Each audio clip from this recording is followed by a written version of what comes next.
Ladies and gentlemen, good evening and welcome back to our channel once again.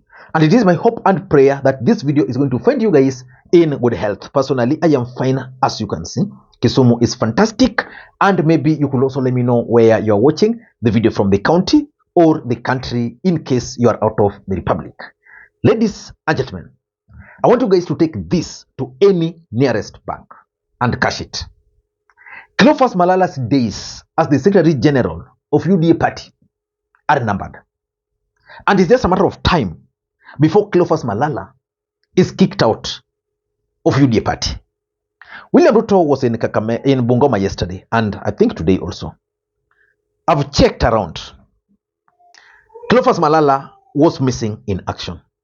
In an ordinary circumstance, Malala would have been with the president. It tells you something. But let us not get into that for now. Let us focus. Why am I saying that Cleophas Malala has lost favor with William Ruto and his allies?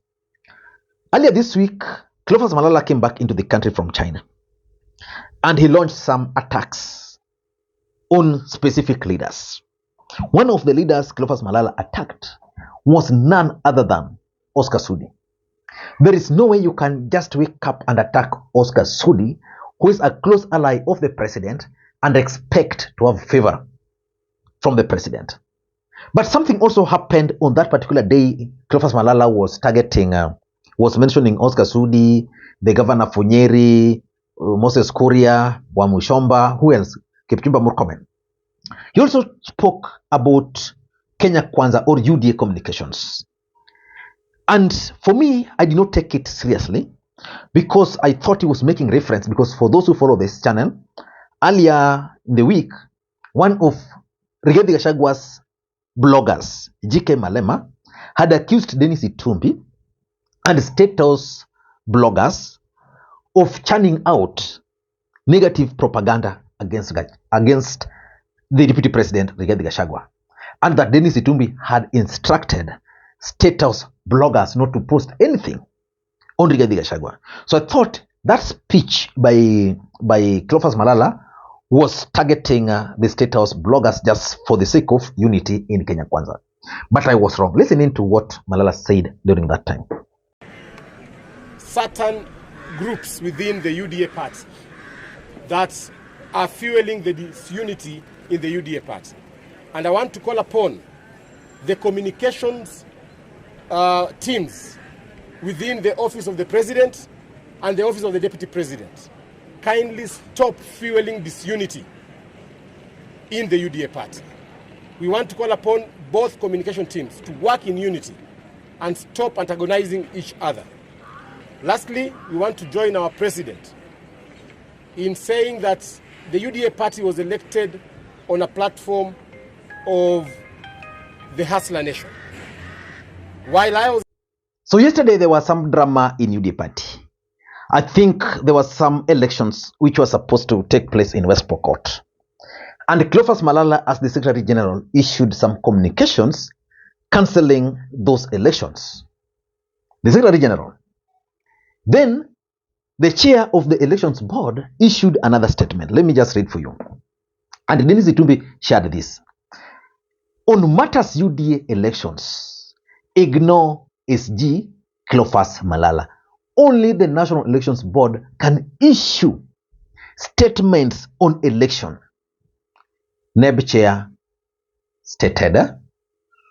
And if you read this statement here, it's about the elections. And it's very clear that there's a major fallout. So I'm not so sure whether those elections proceeded.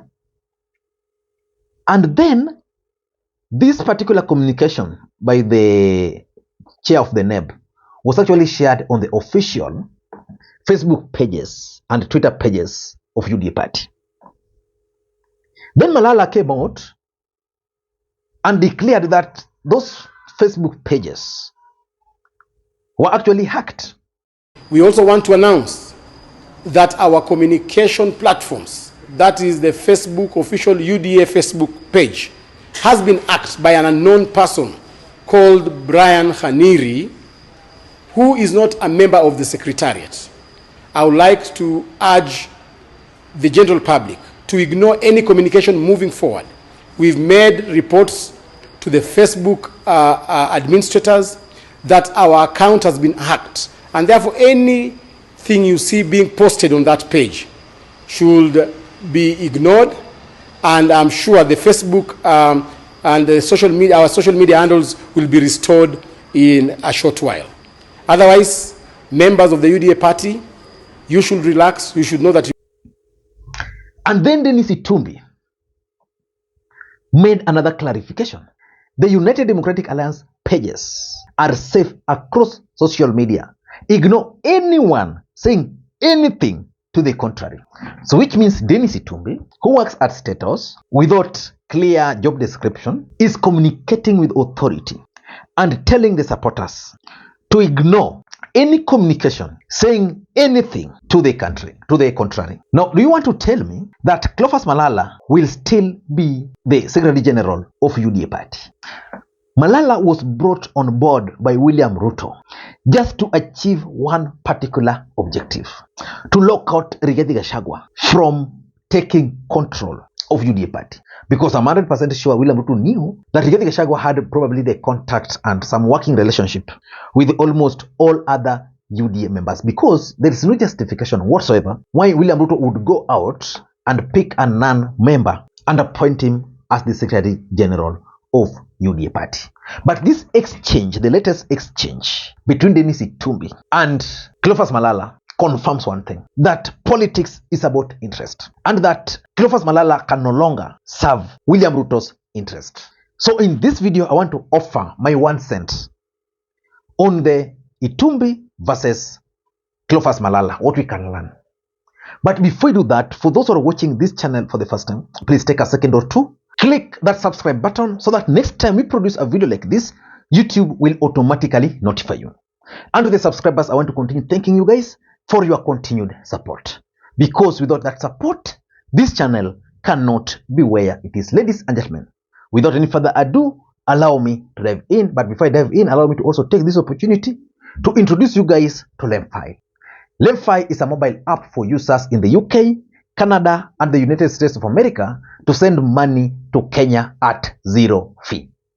They offer the best exchange rates, and the money will be delivered directly into your Mpesa, Airtel money, or if you wish, directly into your bank account. You can download the app using the link in the pinned comment. Ladies and gentlemen, allow me to dive in. Let me ask you this question.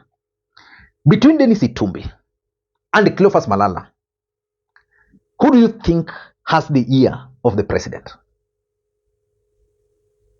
And of course, we all know that as the Secretary General of UDA party, Malala is supposed to be the spokesperson for the party. And therefore, on this issue of Facebook pages, anybody would believe Malala. But Malala is not a member of UDA party. Malala is just there. Dennis Itumbi has the ear of the president. He's the one who's speaking the truth on this matter. And I really want to follow up whether those elections were conducted. And I've been asking myself, what sin did Cleophas Malala commit? It's simple. Cleophas Malala, I think, started trying to associate more with Rigathi Gachagua. And the way politics is designed is that once someone becomes your enemy, you don't associate with it or with him. And Malala made that mistake. In fact, earlier today, there's a gentleman, a friend of mine, Maina KE from Homa Bay. There's a post he made about Kidero. He quoted, Kidero, I think, must have been quoted attacking the governor for Nairobi, Sakaja. And I thought, Kidero is making a mistake. Sakaja ni mtu wa Ruto. And the fact that Sakaja is attacking Gachagua is good for Ruto. So coming to defend Gachagua, it means you are not defending Ruto. And therefore you are creating a wedge between you and Ruto. So I was trying to tell the guy that that post by Kidero is going to cost Kidero, because now is appearing as if he's defending Rigathi Gachagua. That's how politics is designed. But what can we learn from Malala, Itumbi, and the Facebook pages?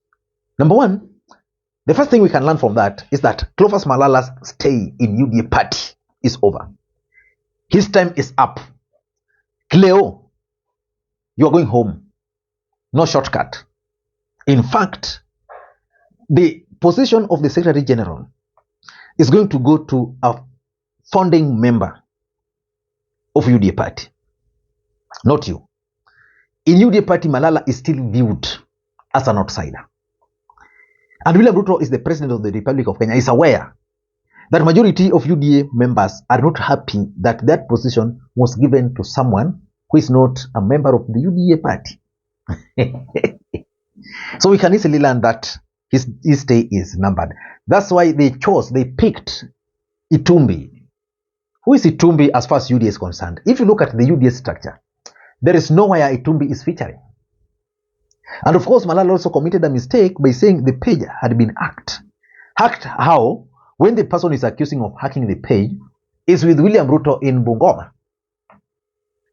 Yeah? So that's number one. The second lesson is that William Ruto is actually behind Rigathi Gachagwa's problem. Where is Dennis Itumbi as far as Rigathi Gachagua William Ruto's war is concerned? Itumbi is safely on William Ruto's side. We've witnessed with our own eyes and we've heard with our own ears allies of Rigathi Gachagua accusing Itumbi of being used. So on this matter of Facebook page, who is using Dennis Itumbi to dismiss Malala? So it simply confirms to us that the war we are witnessing between Rigathi and the president and allies of the president, William Ruto is fully behind it. Number three, from this small thing here, I can also draw one conclusion, that Rigathi Gachagwa's allies are being targeted. In fact, the other day, the governor of Nairobi organized a huge event, I think at the Bomas of Kenya. Was it at the Bomas or KICC? UDA event.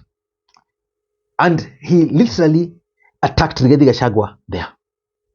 I was just imagining a situation where an ally of Rigathi Gachagua calls for such kind of a meeting and responding to William Ruto. I don't think it can happen. I don't think. And by the way, I have a bit of flu. There's an outbreak of flu. And I want to also do something which I stopped doing a long time ago. I want to seek your support for this particular case. I know it's something I've not been doing. I stopped it. I used to do it before, where I would come to you guys for specific cases. Eric is a subscriber on this channel, has been here for a long time. So some 2 weeks ago, Eric reached to me with a case. And of course, I normally do a lot of background checks after my previous experience. So Eric secured visa to go to Canada to work and probably to study. As you know, the current situation in the Republic, everybody is trying to go outside there. So he secured the visa, and as you know, apart from those other expenses, there's the biggest elephant in the room, which is the air ticket. So we've been trying to raise some 250,000 for Eric to enable him. From the background, reaching out to a few people here and there. I can tell you, I've tried even some politicians whom I thought would just pick up this ticket and give to him. We've not succeeded. So we've raised like 130,000.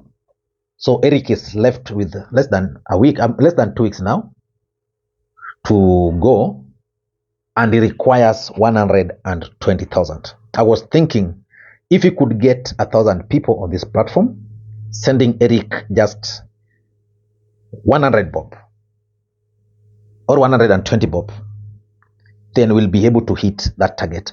I've decided, I asked Eric to open an mchanga, which he has opened, and I'm going to share the link. I want you guys to send the money directly to that mchanga so that everybody will be able to know how much has been raised. The moment we will hit 120, then we just stop. So that's the request. I used to do this before, but I had some nasty experiences. I would not wish to do it again, or even to okay, I do a lot of them at the background, but coming publicly for this kind of things. So this one I just had to, you'll forgive me. Ladies and gentlemen, my last point is Ruto is also keen on controlling the UDA elections. Yesterday, I told you about William Ruto's elaborate plan to finish Rigathi Gachagua. And part of the plan is the UDA elections. Why do you think Itumbi is very clear that as far as UDA elections are concerned, the person who should be speaking on behalf of UDA is the chair of the NEB, the KRA guy, and not Malala? Why do you think Itumbi is saying that? Because Itumbi knows so well the thinking of the president. The president is not keen on Malala and would not want Malala to take charge of those elections. So, ladies and gentlemen, let us wait and see. But for Malala, his days are actually numbered. Bye-bye.